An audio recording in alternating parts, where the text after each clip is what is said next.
episode here on our brand new YouTube channel.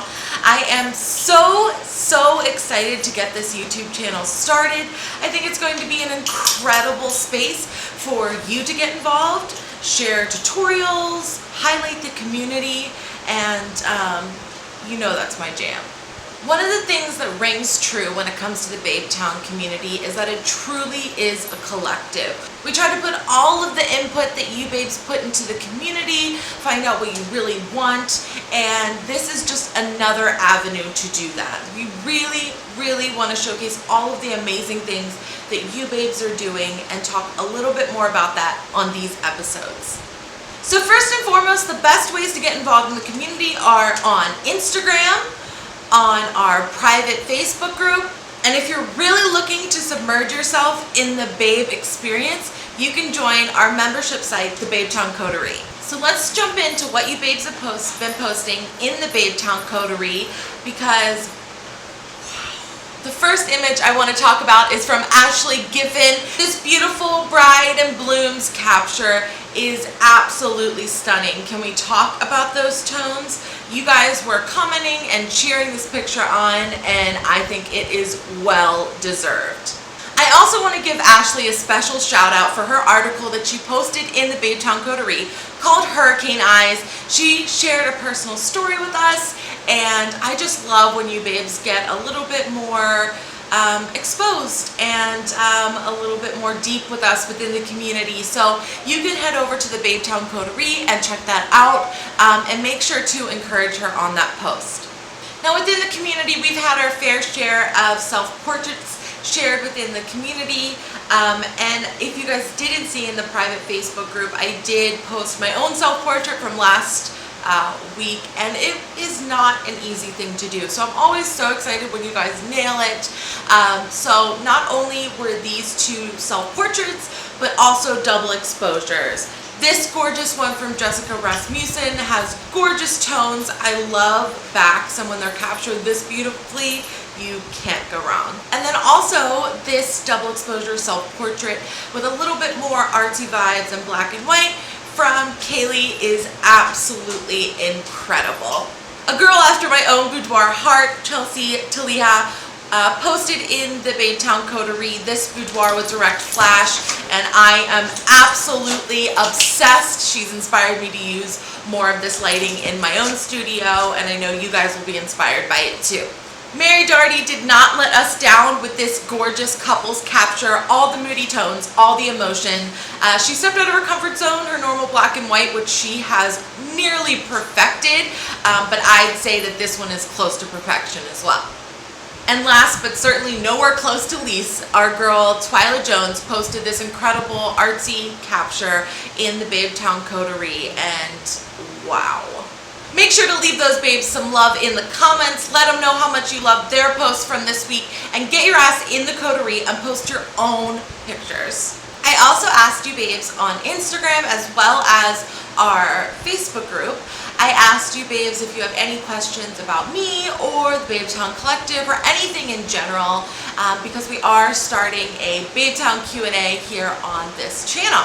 And I decided to just go ahead and pick two for this week's episode, just to give you a little bit of a taste on questions that you can ask in the future. If you're going to go ahead and ask me questions either on Instagram or in the private Facebook group, make sure to use the hashtag AskBabetown so that every week I can search the questions and you can have a chance to be featured here.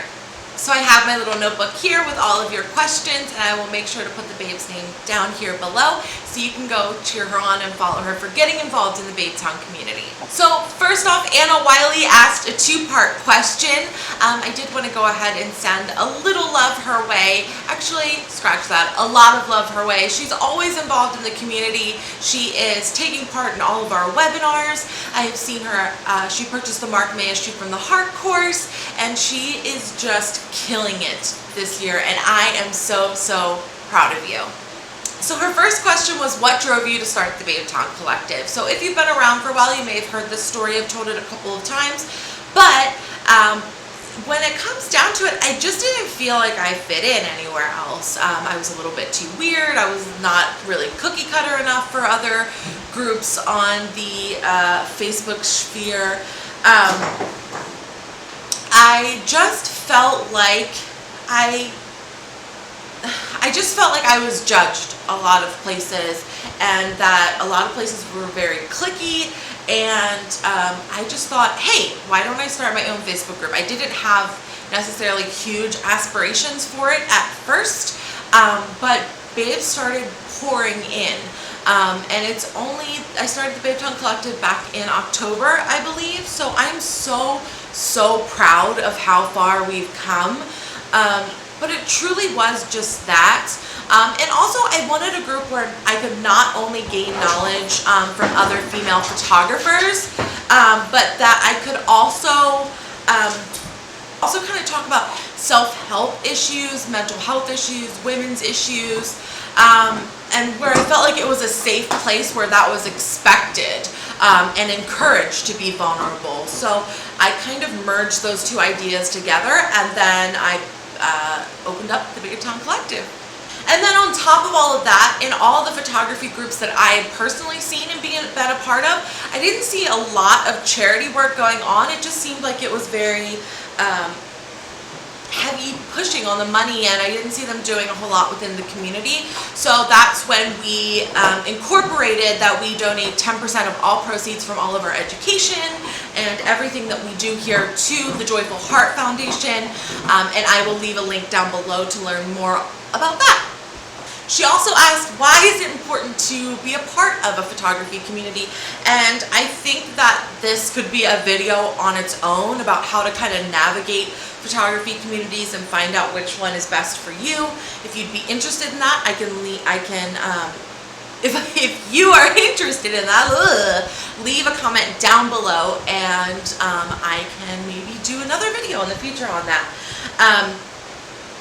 But I truly think that it is important to find a community of like-minded peers that do not make you feel inferior about who you are. So I don't think it's just about being part of any community. I mean, there are a million Facebook communities out there. I think it's truly about being part of a community that you feel fits you like a glove. Where you feel safe, where you feel like there are like-minded individuals. And if that's not the Babetown Collective, that's okay. I've said that since the beginning. We are not going to be the community for everyone. We cuss too much. You know, we have diverse ideas. Some people aren't comfortable with that kind of environment. But whatever environment that you are comfortable with, find that community and then give 3, 4, 5 times as much as you take from the community. I also feel like there is so much room for collaboration and inspiration and cheering each other on when this profession can really be lonely without those personal connections. So like I said, there are a million reasons why I think that photography communities are important for other photographers, but I also think that it's important that you're finding the best one for you and that you're immersing yourself in that community, not just kind of floating around 50 and not making any connections within them. I do think it's important that you invest your time in a community in order to get the most out of it. And Jen Morrison, who's also all around our Facebook group getting involved and supporting you babes, asked another awesome question. Jen asks, do you ever feel like you have no idea what you're doing? All of the fucking time. There is no roadmap for entrepreneurship in general. And then when it comes to owning and running a community, where it's much different than my photography business where I'm working more one-on-one with clients, but in our community I feel a big pressure to continue to lift you guys up and give you ways to share your voice and to get involved. There really isn't a roadmap on how to do that. So I constantly feel like as we're growing, my position in the community differs a little bit more, but I never want to not be involved. I do want there to be a bigger presence of you babes in the community and showing your work and your thoughts and how to get involved.